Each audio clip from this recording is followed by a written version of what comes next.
Namaskaram peeps, this is Harisha from Melbourne Yatri. Welcome to another tech episode. What I'm trying to show you today is a poor man's way of trying to stream from multiple cameras. You have two options basically when you're trying to use multiple cameras.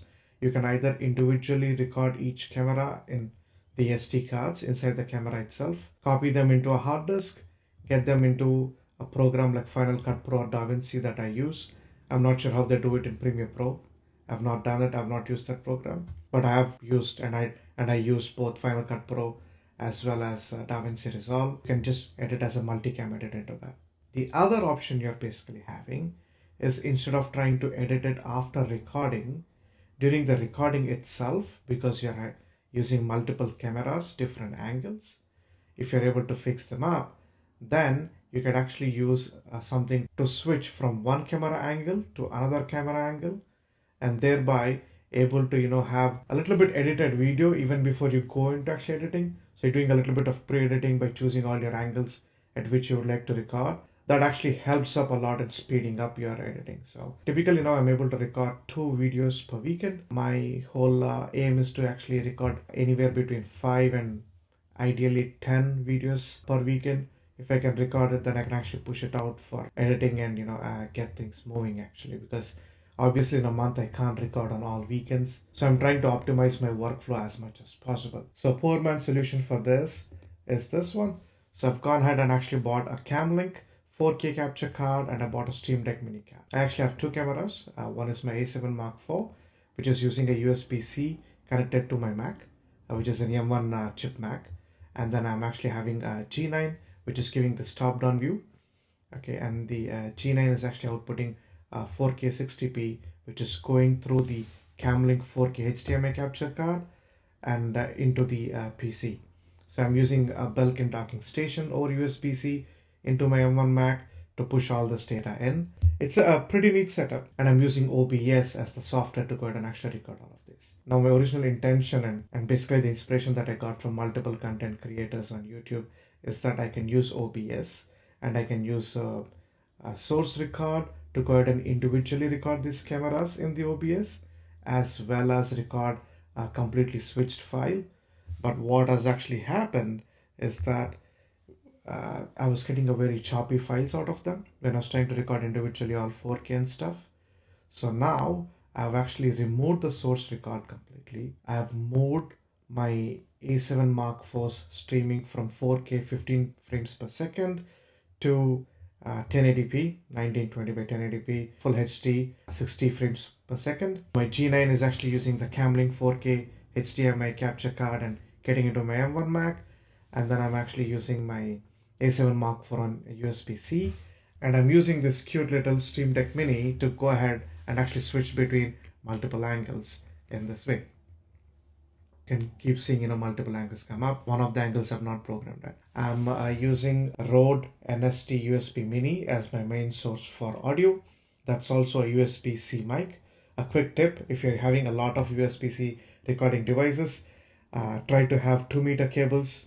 I only have 2 meters cables, not many, so I'm only able to connect my A7 Mark IV and the Stream Deck Mini on them, and the rest are actually using short cables and a little bit away from where I am. But it's okay. I mean, you got to make do with what you have, right? So this whole setup, just for the Camlink 4K capture card and the Stream Deck Mini, both from Elgato, costed me Australian $250.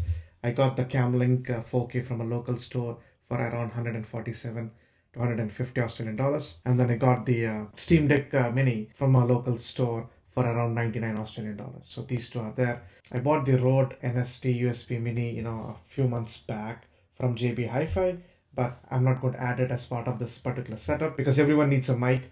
You can use different mics. People are using from EarPods to Rode NST mini USB mics that I'm having to proper XLR mics. So I use something which on USB-C so that I can actually control. Trying to see if this setup can actually survive the load that I'm trying to put on it along with my M1 Mac and churn out videos.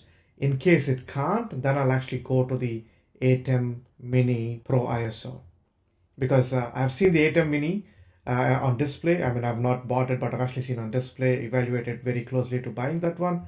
But then all it was doing was switching between source inputs and everything was coming into an HDMI. That didn't help much because I need recording also. So then I went ahead and tried to explore the A10 Mini Pro. But the A10 Mini Pro only records one final video after all the switchings. It does not record the individual channels of HDMI coming in. Now, I personally would prefer to have the individual recordings of each camera input coming in or HDMI inputs coming in, including your computer screen, switch between them and have a final output, which is basically like an edited output, switched output between different angles. But at the same time, you basically have the original recording so that in case you want to increase a B-roll somewhere, you want to do a J cut, you want to do an L cut, all of that is possible. If you're only having a single recording where everything is actually switched out, then it becomes a bit difficult. A10 Mini Pro ISO is not that cheap. It's around anywhere between 800 to 1,000 Australian dollars. So that's the reason I went with my version of poor man's option of spending around $250 and trying to make it work. If it works, that'll be wonderful. If it doesn't work, well, I'll go back and I'll actually buy an A10 Mini Pro ISO. I did see the OC one and I did actually evaluate one. I've seen it in a shop, actually I've not bought it. I really love the features in the OC and it comes at a fantastic price point, roughly around 458 to 500 Australian dollars. But the only challenge I actually had on it, that it would only produce one output file, that's the switched file, and that goes into an SD card and not into an SSD. I am not happy with that. I would prefer to record straightforwardly to SSDs or at least a normal hard disk, but then I don't get any individual streams.